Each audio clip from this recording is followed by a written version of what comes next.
Il y a donc tout juste 100 ans, Mustafa Kemal Atatürk proclamait la République turque, tournant la page de ce que fut l'Empire ottoman pour faire naître un État moderne et multiethnique situé entre l'Europe et l'Asie.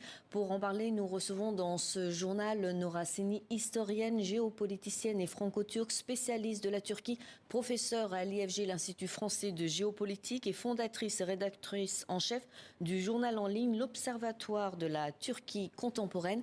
Bonjour. Bonjour. Merci d'être avec nous. Alors, on l'a entendu dans ce reportage, de nombreuses festivités ont été annulées. Ce n'est pas du tout ce qu'on s'attendait.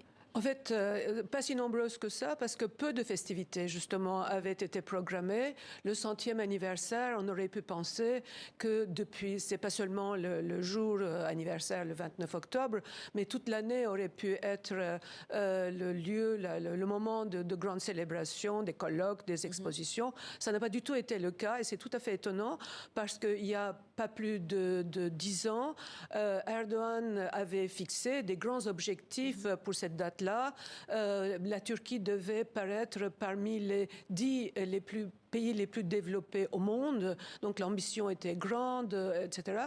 Donc on en est loin, mais cela n'explique pas le peu de festivités programmées, ni ne l'explique la question du conflit aujourd'hui, Gaza et Hamas et Israël.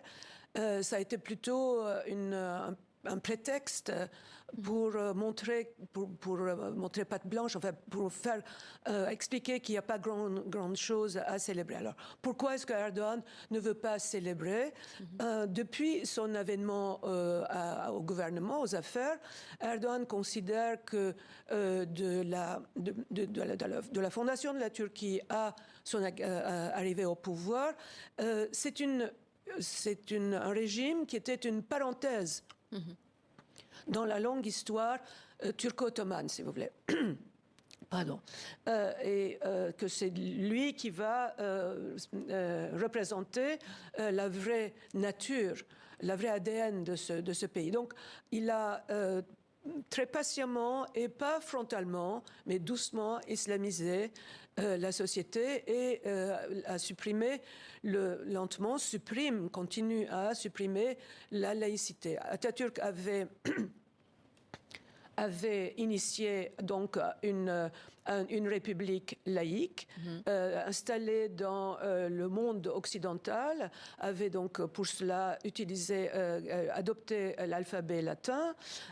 Il avait donné le droit de vote et l'égalité aux femmes, adopté un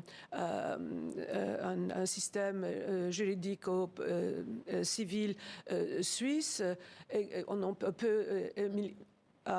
donc, c'était un pays très occidentalisé. L'ADN que Erdogan est en train d'installer pour la Turquie, c'est anti-occidental. Oui. Vous avez vu dans cette grande manifestation qui a eu lieu hier de solidarité avec les Gazaouis. Il s'est prononcé, voilà. Justement, il a clairement pris position pour le Hamas. Exactement. Pourquoi? Comment vous l'expliquez? Eh bien, dans un premier temps, il avait été assez modéré, un peu dans la continuité de ce qu'il veut comme politique au Moyen-Orient,